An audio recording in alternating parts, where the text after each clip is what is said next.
Why, Wama at the party and at the Ramada Bujum Namoja dear Frusane.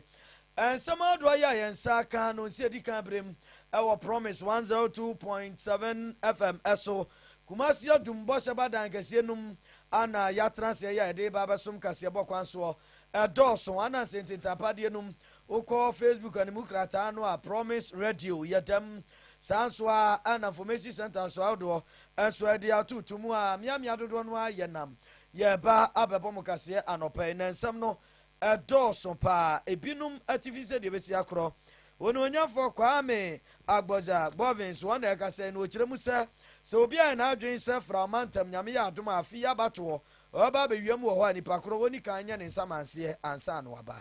Mampedida da John Dramani Mahama, Koto, Ewa my Ghana, Afanai Bima, Wakopium Frau Mantam Nemo, or they are two just say a fee, NDC 4F elections, no World Cup, and Unti Omonyantitia, and Farmer Party agents. Na so far be the Tre Yosha, Wadinian Samson, Deputy Minister for Energy. Ononya for Andrew Japamesa say Dumso Yanenwaton Quanta Pai.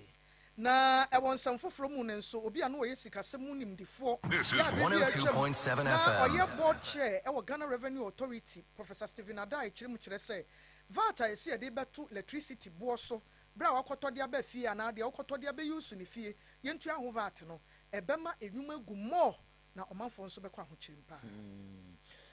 Akua say a bibrem atoyama would one cabin company for Chrese, one my crado, a fimpinuni, a duonunai, about what do I hear Becos woman to Moasi, a beso dear Ninano, one ebetimi a share aka. Ghana Revenue Authority, Penny Power Dano, down what trimu, and an amount from Sepa Panejane, 100 million dollars, be once and 70, Menager and Penifactocrat, Abasani live on Oko, a beson necurrenti Juada, or Bebejuma. Yo, enti bebre kaona anopai ya de bomokasi promise 102.7 eso Emmanuel Odro Korea na nisem digin Joseph Amwate na atoto bosubrani muatintim na obo chitom na fei Wofa Atta frimpon mene menuaba Akua Asiedua afi ye fa brane de Kase3 nchiremu ato amoso ye friase na mraso jafiem Domkuma no ne wobonu yo de ko asetena be de akire minority chief whip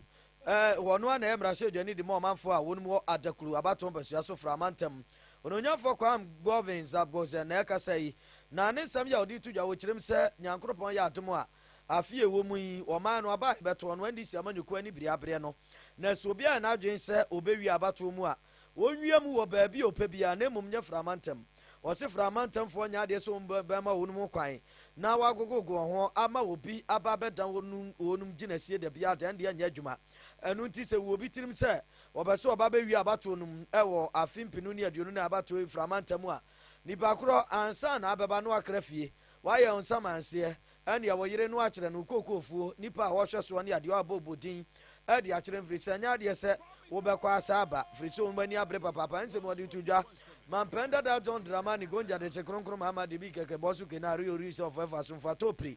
Dum so dramatic na probo ya wode etwa omanga na ho ahia aseframantem. Volta region is ready to protect the ballot. Volta region shall not be a crime scene in 2024 when any single life will be lost in the election. Mr. President, we are brave people, and I can assure you, anybody planning, you can change the commander at Navy, you can change IGP, you can even make yourself the IGP, the Army Commander. If you start foot in Volta region in 2024 and attempt to rig the election by hurting any one person, I will not tell you what to do, but maybe write your will and everything before you come here. We shall not start any fight. We shall not start any fight because of election. But if anybody starts a fight, we shall complete it. Mr. President, the Electoral Commission has conducted an illegal election during the district assembly election. The CI 127 is clear. The use of indelible ink is not a discretion. It is a matter of law. In Regulation 33(2)(c), it is mandatory. And let me read for the avoidance of doubt. C. A mark which shall not made shall, so far as possible, be permanent, shall be made on the voter. The question is, when I went to vote, was a mark made on me? No. But Yo, enti mrasho jefiem don kuma no pani ya woji onum yoyo kwa asetena minority chief we ononyafo Kwame Bovins Agbojana yate nenkan ya abusuafo ye to ansam ne so da so gina mu NDC nsensemu na de otu frank ama NDC amanyoko ye kanema mpani John Dramani Mahama ene o the building Ghana to aprobo ahyehye so a wakopi mu e wo fraumantamu na okoduru ye no enhyehye ye pa NDC fo aye ene kwampa obefa so a afi aba no ensan kofa wo mu kon ho biem eno omani wo ho pa mampani da kasa no okirim se NDC fo to aba pa nanso akontabu no ne se ye to ade na no ya na afa wo mu ani so nti wo behwe no na ye de abu ye twa kontomo enso de afa wo mu kwanchi ne ye de abewura wanum nti afi no MP fo no wasodie e wo mpeso ahodo nyina so se omo bepe polling agents a omo nima twere nima kenkan na omo nima kontabu na omo agina won anemu e wo mpeso ahodo ne so se de be ye nkodimdie ne be ye kese pa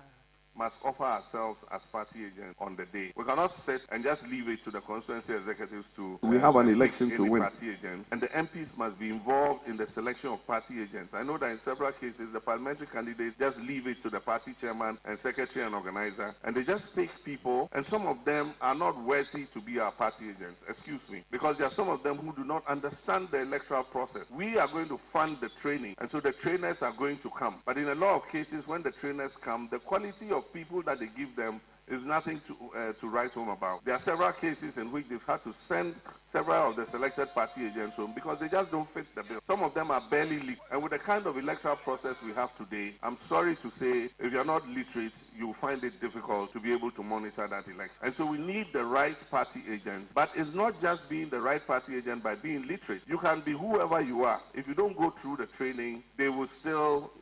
cheat you because you don't understand the electoral process. It has changed. It is not what it was when we came, when we stood elections in '96 with the iron ballot boxes and all that kind of thing and manual counting and all that. It's more sophisticated now. Na mampani da John Mahama no si ye no na oni ni general secretary fifi avikwete na enam ono so kasa bi ebribi atwamu na ye wrai no ye MP e wo ketu empotam ho wasere omanfo e wo ketu north we ye ne constituency ni nyina so omo keka mo homom na omo nyira omo ho na fi nkonimdie bi nam kwa so eba na o kasa no koduru ba bi no wa mo MPP ne Dr. Bawumia din kura asem no enye de nchotwe Dr. Bawumia ba all the national executive of the NDC, we want to tell President Mahama that he should totally leave Bawumia in our hands. We will absolutely take care of him this year. By the time this year is over, we will let him know his smoothness level. Everything he has done against our party, every insult, everything he has done against John Mahama, this year, we are going to let him have, what's the word? For everything he has done, he will receive it 100-fold. We shall pour it into his bosom for the country to know that enough of the lies, enough of the deception, enough of the con work that we have seen. But that's why we need all of us to be united, because the battle ahead is going to still be a difficult battle. That's why Kase3, we cannot afford to have any disunity. We cannot afford to have any situation where anybody thinks it's about me, it's about Ghana, it's about us. So the party must be number one, the country must be number one, because Ghana cannot afford to have another 4 years of the total collapse that we have seen over the last 7 years. We any enkomono said yesiko ye mampani dada ne to a oko was building Ghana to ya wodene na manta mahudu mu no odi kopi fra mantamu na enkomo ye woni free buy yenko yenim na swafo be de kire ye ohwa hodene ensam so deputy minister for energy wononyafo Andrew Ajapa Mesa na Kase3 na sentem ani ho ha miamia hodo no aba oni adunum kane na suma ba ne ade a binum kire se dum so no na asa aba mpanifo mo amane ye ma bi kura frese yemfa ho hyehye pro ye kire timetable no emra monte so ane ye saa no wupia wonim se yebedum kane ano nti wo nkwan fe fridge mu ase obedi amana so senso di besi jaso akanese no ayi asifo mo sadi no obi ahuni obe ne ho na aka bi ama so afo abedi akire ohwa hode ne ensem so no nyafo Andrew Ajapa Mesa kire se o ma no yanke akomanto yem na dum so ene no ato nkwanta apai o kire mu a na eye abibirima atoye ama wodo nkabo mu jaframa ye nam droban jumakuo eye West African Gas Pipeline na yɛdi wɔnum ɛka mframaagya no ɛka ne yɛdi wɔnum na ɛka ne so paa na wɔpɛpɔn bosome ne da na ɛtɔ so edu no nyankoropɔn adom ɛne mpanimfoɔ atumi akɔ akɔtua sika no bia sika bɔtene paa yɛ mu oduro bɛɛ sɛ America choppable dollars yɛmfiɛnsa mɔntasi mu nkan na asene wɔpepidu $10 million ɛno nti aka ho bi ama sesei nyankoropɔn adom West African Gas Pipeline mpanimfoɔ kyerɛ sɛ wɔmbɛsɛ ama mframaagya no na enei aba bɛso yɛmfidi brane ahodoɔ yɛ a ɛyɛ hoɔdenneɛ ɛde som wɔ man Ghana ɛno nti dum so no ɛnyɛ adeɛ sɛ asane aba. There's some obligation that GNPC owe to WAPCO, for which they made a demand sometime in December. Some payments were made to WAPCO in December, but of course they found it insufficient. So they issued a threat that if we don't pay them by a certain date, which tend to coincide with the holidays, they were going to take it off, which is reverse flow services that they provide for moving gas from the west to the east. We engaged them whilst we worked with the Ministry of Finance for them to make funds available to pay. There was some delay, and so they pulled off the services on Wednesday. Yesterday, the Ministry of Finance made funds available, and so they restored the service. Okay, so to suggest that intervening period where we're working internally to seek approvals to raise the funds to pay, for which then led to WAPCO pulling their services for a day, if you like, amounts to a doomsaw that you and I experienced a protracted power outage over a 4-year period. Is really stretching it. Well, it was 19 million. 3 million was paid, bringing the figure to 16. Ministry of Finance has made another 10 million payment. So what will be outstanding really would be some 6 million. Of course, we're having conversations with them on how that is. Ononyafo Andrew Ajapa Mesa soafo abedi akira Wamanga na hodini ensem ewadano ane etini nkan. Yetu ensem ne so a Professor Stephen Adai wonim de wosikasemu bibi atwam nso no ne board chair Ghana Revenue Authority ene wakasa de nanu atomu bi se ekwan a ese de VAT ebetu electricity a yetoko fie nkane ya yesoso de so ye fan ne ye de eso ye fridge de enuane ehihye mu yi bi na se aban ne tu sa na mo no a ebema ye consumers a ye tonkane no ye ho akire papa nu twemu a woni ebiebie nwuma ye de nkane ye adwuma ne nso obegu nipa bebre adwuma esan se wo koto kane no wasa pesika fofora wo de betu ya VAT emu ahomete ewom so man ne hie ska de na nso sebe omanfo no nso omu yiedie ehu hia enei GRA for de amane ebo aba efri aban nsam ode akoma GRA for se woni electricity Company of Ghana ECG na fe Northern Electricity Distribution Company a omu hwe firi bunu mantamu kosisrem a ye friend se Netco ena fe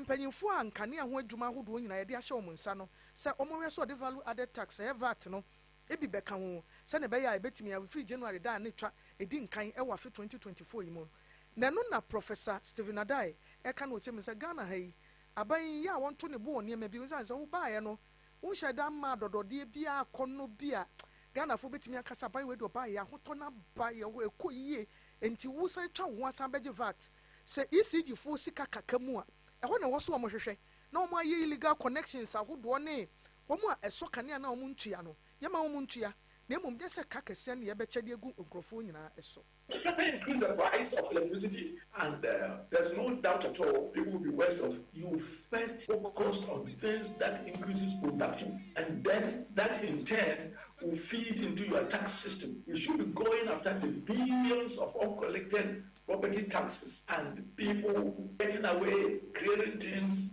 being exempted, not even the more important ones. These are where the mines have millions of exemptions, and these are the ones we should go rather than going after the ordinary producer and consumer when it comes to electricity. We a Professor Stephen Adai, GRA, Bibi Etomo, now on only penny oda womano as a boche and a gimpan so by a rector penimpa epi.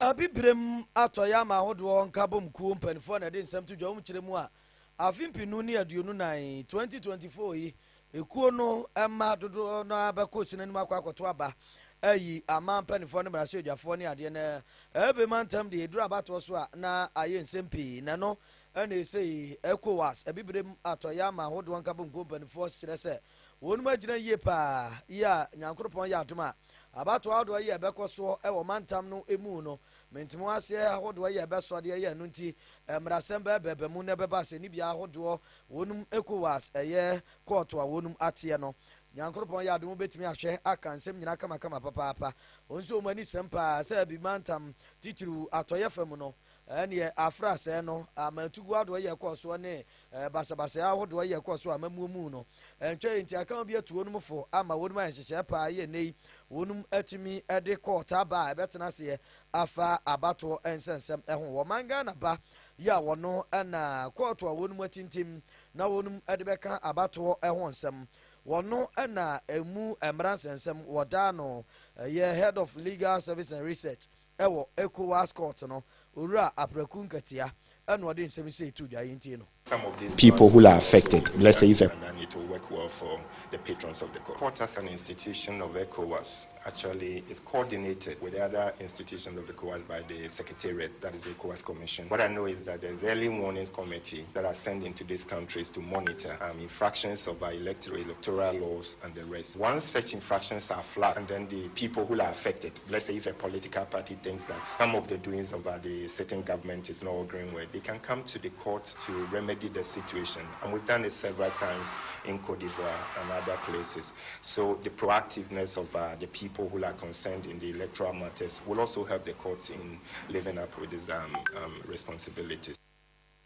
Na no si ya na so afa be de kire manga na amanone ensem eda no abem Deputy Minister for Foreign Affairs ani wononyafo Akua Prachum Sapon wodi nsem tudwa na o kire mu se ehia papa anamon ya bibremato ya mahodo enkabon company fu atu Akua Court on di abano ye papa se be ye ama amantugo abantugo ado ya akoso e wo mantam no emu no bedvo betimi ahwe atoto ama ne makoyi na afei woni a wonumatu aban hodo ato agu mbesa ba besi de money nkrachi amamu nhihye ekwan no eso. For over 3 Public decades, the court sensitization has been instrumental in promoting legal harmonization, ensuring access to justice, and resolving disputes among member states. The Akua Court of Justice thus play a pivotal role in upholding the rule of law, promoting human rights, and fostering regional integration. Over the years, Ghana has demonstrated unwavering support for the Akua Court of Justice through active participation in its proceedings, adherence to its decisions, and collaboration with the court's mechanisms. Ononyamfo Akua Prachum Sapon so afa be de kire yo hwe o manga na amanone ensem so ane atenini yetu aso akwa Ghana Revenue Authority GRA4 asoye na wotwi mu ebeto odwa a egwem komon kura guso koso say Dr. Amishadai Owusu Amoa ya wono ne pani General Commissioner General awda GRA no wone ne yire ne manyina adwane from my Ghana mu enam sika $100 million bia SML Strategic Mobilization Ghana corruption hon komo bia ne nam mframemu a mampani kura hye se KPMG 4 enkobu akunta bi no mfa ho asem emeto aban nanim na enkomo yese yera ablakwa kujeto ablakwa na fi ase a chesa ase ono ne whistle blower a ono na eda na die na enkomo die na koso a ame Nigeria mpanyimfo atwokrata edi aba abesan Dr. Owusu Amoa ehu se onwane nko baabia onfa oman sika ene wadwane yedi bronya wia ne live to aso enti wokwaje na home ne nsia pe a nyame yadom enne kura na ekino beba beduru na ejuada wafie adwuma se enti yete sankrofo kekasa ne wadwane na wadwane a baabi onam no se yetimi ma interpol koche ne ba enti nyade a wadwane enya no kuresa na nyame yadom ejuada edi enimu a ebe ye no ne live no ebe obewie enti obefi na adwuma ase yanko yanimu ayin na nansen ya enu oyi nanim na nakwa mbedi ako Freedom Jacob Caesar ni awonam a obonsa asenso de ado ye sisi aka kwan chen ni ade no akakraka yi bibi bot no na wobi won mo a wo hye shirt wa ase no atutuntuma de aguso na kaka motobi kata no anim obi anse da hunu nipa ko ya nimfoni no ne ade na nsentam na otwetwa mu ena ode ba beto dwa se eyo no a na wɔhyehyɛ ne dwumadie bi ya nanka eba abekɔso ahyɛmudie ya eno na wɔfrɛ no the event a wɔsi New African Foundation na ebeka to na bro na ahyɛmudie no afrase na mpanifo ya wonhwɛ bambɔ nsɛm so manga na national security mpanifo ka kyerɛ nsa adaworo masa na ahyɛmudie no yamane kwan ma ne kɔso a entumi enye yie enti ahyɛmu no amaso no ɔde yɛ nsɛntwerɛfo ahyɛmu a ɛne oyi nanimu ene wa ba bekyerem ɔkyerem sɛ ahyɛmudie no a yamane kwan ama wone domo a wofre wonum free ama hodo so ebehia mu manga na mu wonum anya anyo no ka obo ho ya American dollar no empema hasa $300,000 na wose woni a etutu dwumadi no organizers no wo ma wonum American dollar no empemo haduonum $150,000 ana afei empemo haduonum ya $150,000 ye ka ye no enu bi ena ode fa akuku dam eye Professor Lumumba nom ne woni ekeka ho adi wonum eba ye na afei anwomtofo ya na nkom so wo mejina simpie suo asuri awoso ato nwom ne ade wonum so nyina de wom ti ka oboye eno no. The show itself was costing us, the event organizers was costing us $150,000, and then all the other logistics, bringing people in and other people who are performing and all of that. So, marketing, all of that together. That's around, it could even be more, but that's just a rough figure I'm giving you. And we, New Africa Foundation, we can invest $1 million into adding value to the nature, because my life started with giving.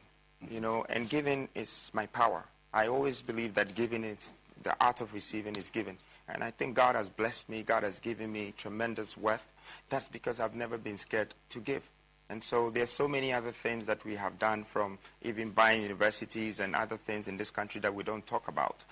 because paying your tithes, I don't have to talk about it. But I've never failed, and my cup has never run down. So my belief, I don't want to trade it for anything. It's part of me giving, and I really believe that, this investment was not about the money. It was about the message. It was about the inspiration that was going to go to people, and it was about the fact that people will remember me, that I created that Memorial Day to inspire and motivate the nation. Yo, na kwa mbedi ako, Freedom Jacob Caesar, and yatini ni. Director General Yaoda Social Security and National Insurance Trust Senate ano ya Dr. Oforitin Cry. Ene wadi atu biase ghost names mpim dunkro ni oha 19,100 ena omu etimi ye free Senate pension and shisheyemu ye ne sika abeda oman futuom anka bekosa nkrofo ne ho no eye 480 million obi wo mu pa cities asem na mekan o kire mfie be ye num no mde atu sa na moyi se obi ye Senate na owu ewa adwuma mu a ye won hyehye bi a yetu sika de ma woni e wonachi so oyire bi a wo maame ana wo ma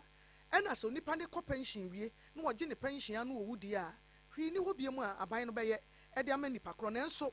nipa ne bebre hyehyem a se wo mu a ye sa ne ye hwan no mu o so mo ye hwan no mu o omo go ekoso age pension ni bi ya enso omo ni nkrata so ye wura yin nsem no nkyere mu emi nipa there's 19,100 peso. Empem dunkro ene oha. Ya tra on page pension peso a ebesi nne omo maye ema beji omo akatua. Dida sa nkrofo we no na dey be say omo ko omo nsama fi. Say omo so omo ko nsama fi na say omo hu Yesu na so be sorry aba no mu nyane a omo ba ye dey sika ya trust no dey omo dey be mo. Doctor for written crime penny a woda Senate ano o kire se ne modern money na adwuma ye form modern money ne sika nka be hwere oman no abeto man no afutu ya fangra nyamsumu kakra end time assemblies of God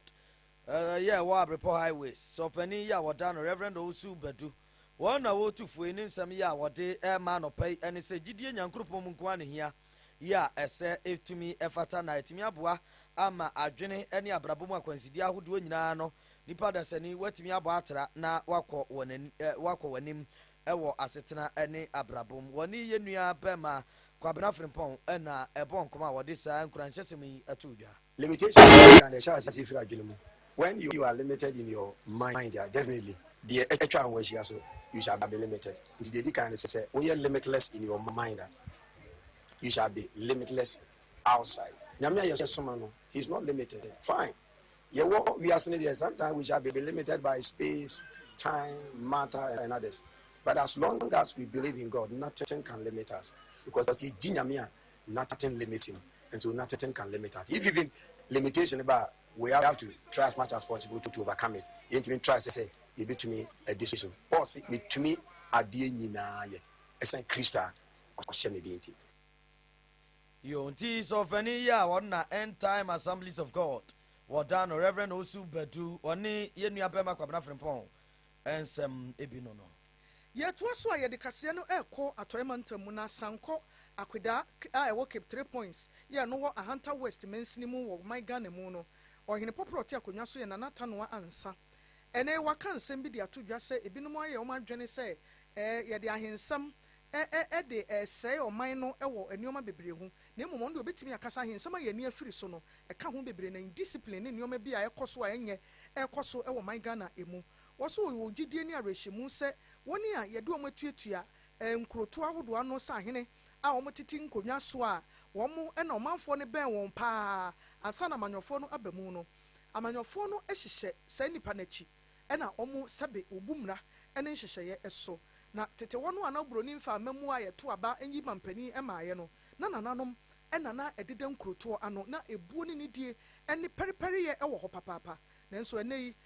ahemfo ne bebree no aso kora nhunu wɔn nneɛma ɛhyehyɛ yie nam so mɔmanfoɔ no nya wɔn mu kwan yɛ a ɛno ka ho ɛna ɛma ɔman no ɛkɔ baabi a n'ani akyiri. Sisa watcha da waju tu say who qualify as no we say go nyaso. Eno bia do ya na no dey ahye egu nsa no se to gas no dey na. E wa say we lead down say respect on. The me na sha kare pora me dey me say kare pora me dey ahye egu nsa. Obi egu ku bia o selutum. O ehia na ya rekwati ya ho. Sala na community ba no ko biera no ko say krum ba basa. E se o manfo no I dey dikana se o be sanfo no wa nsi adede the man dey afi abadi na target no tin diki yani so. Abadi no say ni ye de bua no no. E se wi show man na yayi na damadi ebi no ndi wa ya wa tetefo na ohini eto aso bi o kyerem kyerɛ sɛ empuntu a emma mantam ahodoa wɔ my Ghana mu no ni nyinaa ya hensam ho mansosɛm ya ayɛkɔ so no ohini ne hema anka ohini ne na henkwa anka na somdue ni hɔ a empuntu nso ma fono no muyansa pa ke wan ko school o yo hene so tumo on ni basanfo ni sia what no won na manfo ni sia and now what we kita laptop na I take it time ama man ho na watin na ko community bia development dem ko so manso akuroba akonyo ba kopɛ na nkofo for na wodi hene ho na di me ma wo se what manso ma ba won jana obia na obia so ta kare mti o ya kwana fa so be da kare m no ohia ndi onyo ni se obodwena ma no ho na obodwena manfo no ho we eye ohene popra wote akonwa so ɛwɔ atoyema ntamu Cape 3 points Nana Tanoa ansa ono na mote so kasa no ene na atoyema ntemu ana yeda so we na servisaira no eno odwabo so mmensinim ɛhɔ ɛna wɔhene yɛ wɔn so ɔdɔ ɔmanfo ano na frimpɔ ɔmanso yɛ ɔtɔ so miɛnsa wɔn so ɔde adesrɛdeɛ tu dwa wɔ kyerɛ mu sɛ ɛden paa na awrɛ hɔ wɔse woba pɔtɛm wɔn mu a nneɛma ahodoɔ yɛ a assembly badwaku afiri aseɛ ebinom fie nkronie yagya no gyegye mu yɛntimi nwie ebi zo fie nsia nti mpanifo mɛhwɛ na dawro ma wɔnum ɛnto ɔnsam famfiri na mu apaa ne nyinaa mu ɛna wɔka kyerɛ mu sɛ bɛsɛ mfirinhyia nkron yɛ ɛtwa mu ɛna sukuu dan bi wɔnum firi aseɛ ɛwɔ saira no hɔ besi saa bere mfie nkron sukuu dan ne ntimi nsi nwie mɔ so ɛma amɔfra nkɔtɛrɛ mu sɛ wɔnum esua adeɛ ɛno saa tɔ nkyɛn yɛ mfirinhyia nsia yɛ ɛtwa mu enso kura ya sabia ya yesie besi sabre enso anwe ne se ni nyina ya ade bi ha adwen pa nti se panifo ohwe no mate omu safiri ho a betumi abo asom ne manfo pa ekwa yare sabia no mesre de chew papa na de ma wo mesre aban na masre wo na eka bi ewom na masre wo na wo nsam wo bie se ba konfo ho ne nsa ntimi nkata nyame ani ma ne yie ti mesre ankrankra sebe moboaye na abandoned project eye clinic no amba yemi 1977 the purpose my yes our project na abedwa ba fro ya wonu mato aba ede ama no ye kire assembly member elect ewo sare no ononyafo Samuel Ajekum enso e kire se obetu wanamon na wahwe ba bia ebekwa akosi afi kura nso wonum edwa ho nsem enso eda no abamu ani nyina no obomodin no watu ho anamon fina mema ba as assemblyman na me kura me hu say aban eba besi edwa wo ha no na ye me de pa isan say ye nhye da nyi ba bi a ye di dwa ka kwa ho na mba no edi dwa ti eto da bi a na ajaya yam hyehye ka aba ni say ya nti aban besi we ma ye no ye nyi je pa na wo ye wie mframa ye hu ba bi a mframa ni fi a ebetu so efri sa amre no ye ntu ho anamon bi a DC aba contractor ne kura aba ha enso still no ye hu mpuntuduma bi a ekoso ononya for Samuel Ajekum aye de womanfo no ato abade ama no foforo ya sayira no one ebe yun bedwa assembly member ana yeti nini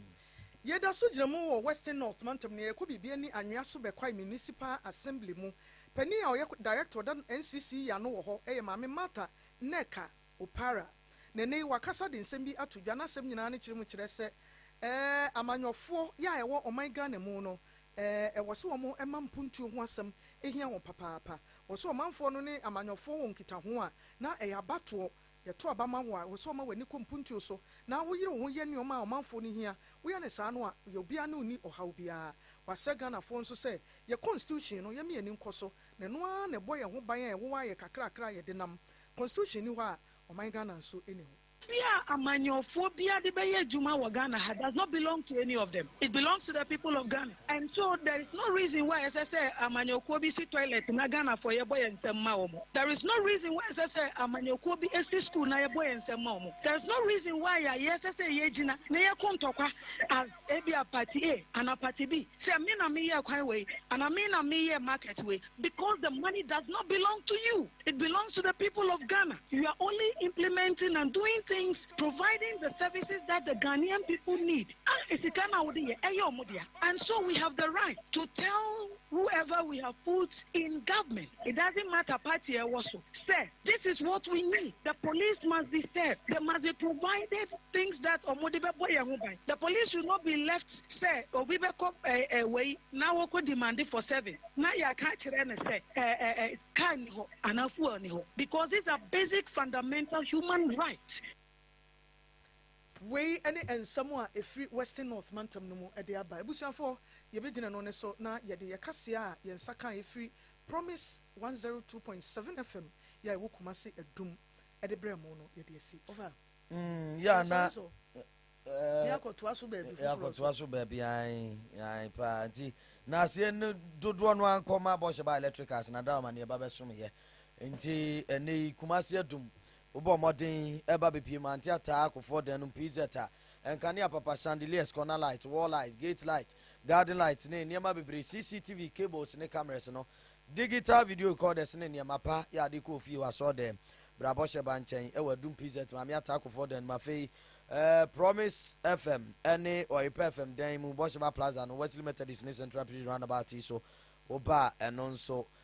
kania papa ndo so pu e wa hasan so a ana yene keyetia Dubai edi enimhwe nti ya na wako akogine mapa e Bosheba enchen na nyame ya adom akina